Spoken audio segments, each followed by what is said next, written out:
नमस्कार बच्चों, स्वागत है आपका टॉपर स्टॉप चैनल पर।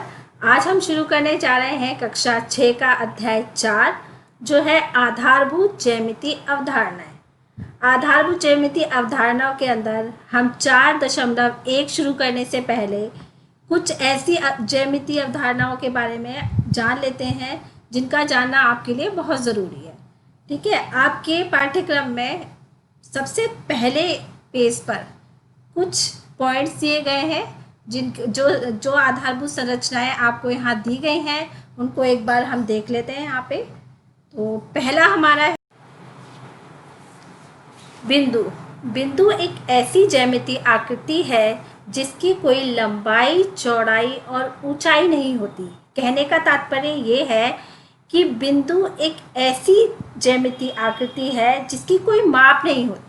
माप का मतलब ना तो उसकी कोई लंबाई होती है, ना कोई चौड़ाई होती है और ना ही कोई ऊंचाई होती है। एक बार हम इसे देख लेते हैं।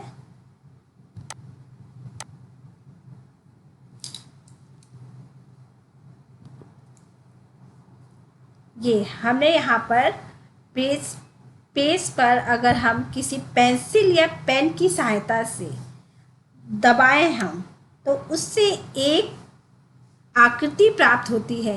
ये आकृति हमारी बिंदु है। इसकी ना तो कोई लंबाई है, ना कोई चौड़ाई है और ना ही कोई ऊंचाई है। इसकी देखा जाए तो इसकी ये एक ऐसा वृत्त है जिसकी कोई त्रिज्या नहीं है। इसे हम कैसे नाम दे सकते हैं? इसे हम या तो ए नाम देंगे या बी, सी, कुछ भी नाम दे सकते हैं। ठीक है, यानी एक ऐसा अल्फ़ाबेट इसको नाम दे सकते हैं जो ABC कुछ भी हो सकता है। ठीक है, तो ये हमारा बिंदु है। आगे देख लेते हैं हम। हमारा दूसरा 4.3 में हमारा दे रखा है रेखाखंड। अब ये रेखाखंड क्या होता है? रेखाखंड दो बिंदुओं के बीच खींची गई एक ऐसी रेखाखंड कहलाती है।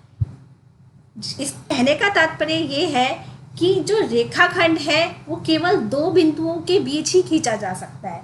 मतलब उसका एक आरंभिक बिंदु होगा और एक अंत बिंदु होगा। एक बार हम इसे देख लेते हैं।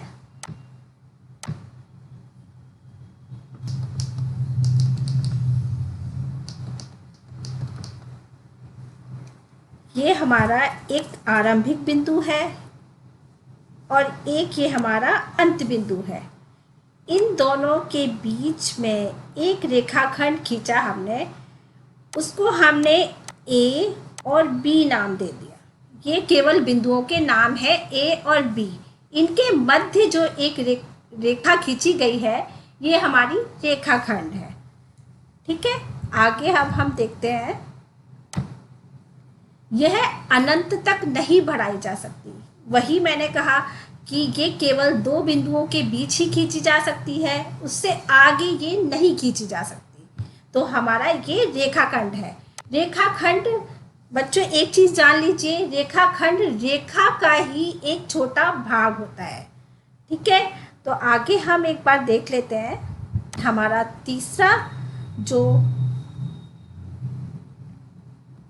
तीसरा हमारा जो पॉइंट दिया गया है वो रेखा दिया गया है। बच्चों आइए देखते हैं हम रेखा के बारे में। रेखा का अंतिम बिंदु और प्रारंभिक बिंदु नहीं होता। कहने का तात्पर्य ये है कि रेखा ना तो किसी बिंदु से शुरू होती है और ना ही किसी बिंदु पर जाकर ख़त्म होती है। इसे दोनों तरफ जितना चाहे उतना बढ़ाया जा सकता है। ठीक है, एक बार हम इसे देख लेते हैं कि आखिर ये रेखा है क्या। रेखा देखिए, ये एक हमारी रेखा है। यहाँ पर हम कई बिंदु ले सकते हैं। ये ना तो किसी आरंभिक बिंदु से शुरू हुई है और ना ही किसी अंतिम बिंदु पर जाकर ख़त्म हुई है। अब इसको हम देखा जाए तो कई बिंदु इसमें हम देखे जा सकते हैं। जैसे देख सकते हैं इन्हें, जैसे ABCD कई बिंदु हैं। और एक और चीज़ इसकी स्पेशल बात ये है कि ये दोनों तरफ से जितनी चाहे उतनी हम इसको बढ़ा सकते हैं। यानी हम अगर चाहे तो यहाँ से भी बढ़ाया जा सकता है और इसको यहाँ से भी बढ़ाया जा सकता है, क्योंकि इसका ना तो कोई आरंभिक बिंदु होता है और ना ही कोई अंत बिंदु होता है। ठीक है, तो रेखा खंड जो है वो रेखा का ही एक भाग है। आप देख सकते हैं कि अगर हम देखें तो ये ए बिंदु से शुरू हुई है और बी बिंदु पर जो ख़त्म हुई है, ये जो छोटा सा पार्ट है हमारा ए और बी, ये देखा जाए तो एक रेखा खंड ही है। ठीक है, तो ये हमारी रेखा हो गई और हमारा एक आरंभिक बिंदु और एक अंत बिंदु से जो शुरुआत हुई है ए से और बी पे जो ख़त्म हुई है वो हमारा रेखाखंड हो गया। ठीक है, तो चलिए आगे चलते हैं। आगे हमारा है रेखा में कम से कम 2 बिंदु और अधिक से अधिक अनंत बिंदु हो सकते हैं। ये बात मैंने आपको बताई है कि कम से कम 2 बिंदु होंगे और अधिक से अधिक अनंत बिंदु हो सकते हैं। ठीक है, तो आइए आगे चलते हैं हम। आगे हमारा है प्रतिच्छेदित रेखाएं। प्रतिच्छेदित रेखाएं वे रेखाएं होती हैं या 2 रेखाएं जो आपस में एक बिंदु पर आकर मिलती हो, वो प्रतिच्छेदित रेखाएं हमारी कहलाती हैं। वे रेखाएं जो आपस में किसी एक बिंदु पर आकर मिलती हैं। एक बार हम इसे भी देख लेते हैं कि हमारी प्रतिच्छेदित रेखाएं क्या होती हैं।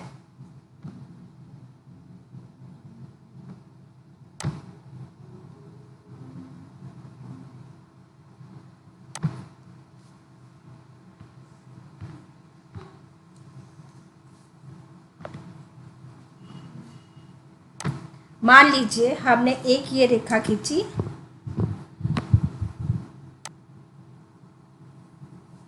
ऐसे, और दूसरी रेखा खींची हमने ऐसे। अब ये हमारी 2 रेखाएं हैं जो एक बिंदु मान लीजिए P है, ये बिंदु P है और ये बिंदु P पर आकर आपस में एक दूसरे को काटती हैं या मिलती हैं। तो ये रेखाएं हमारी प्रतिच्छेदित रेखाएं कहलाती हैं, जिनका कोई ना कोई एक प्रतिच्छेदित बिंदु होता है। ये जो P है हमारा, इसको हम कह सकते हैं कि ये हमारा प्रतिच्छेदित बिंदु है। प्रतिच्छेदित बिंदु है ये प्रतिच्छेदित बिंदु हमारा, ये मान लीजिए हमारी L रेखा है और ये हमारी M रेखा है। अब ये रेखा L और M को बिंदु P पर प्रतिच्छेदित कर रही है, तो ये जो हमारा P हो गया वो प्रतिच्छेदित बिंदु हो गया और हमारी जो L रेखा है और ये M रेखा है, ये आपस में प्रतिच्छेदित रेखाएं हो गई। आगे हम चलते हैं।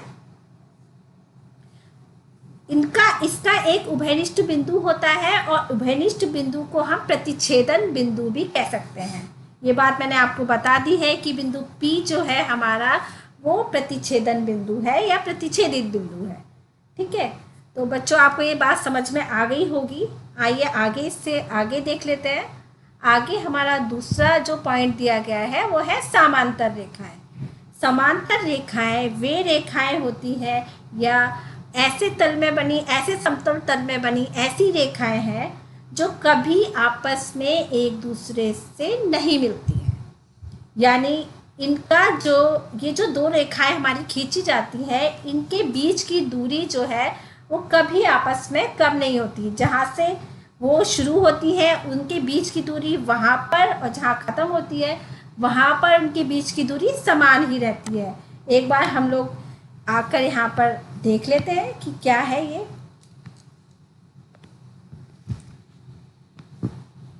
मान लीजिए हमारी एक ये रेखा है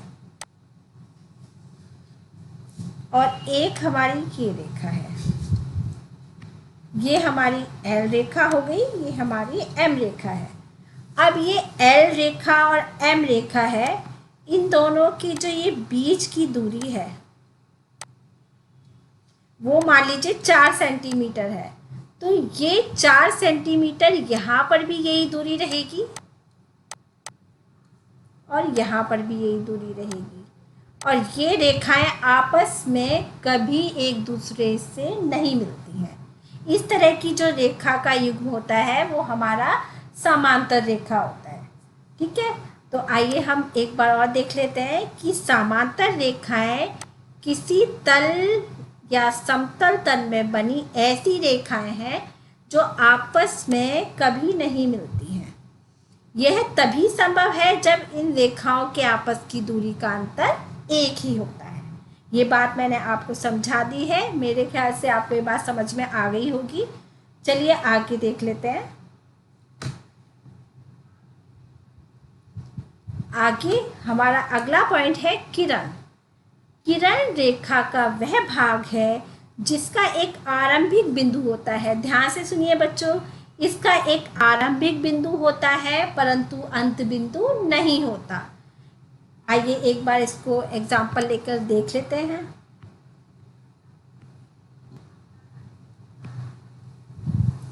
ये हमारा एक आरंभिक बिंदु है। इस बिंदु से हमने एक रेखा खींची है, तो ये रेखा का आरंभिक बिंदु हो गया ए, ये हमारा, और यहाँ पर कोई जो हमारा अंत बिंदु है वो नहीं है। ये हमारा केवल एक बिंदु से शुरू होती है और आगे की तरफ ही बढ़ती है। ये हमारी किरण कहलाती है। ठीक है, किरण की आगे ये होता है कि इसका कोई भी अंत बिंदु नहीं होता, जितनी चाहे इसको हम आगे बढ़ा सकते हैं, लेकिन एक आरंभिक बिंदु अवश्य होता है। ठीक है, तो ये पीछे की तरफ, ध्यान रहे बच्चों, ये पीछे की तरफ नहीं बढ़ाई जा सकती।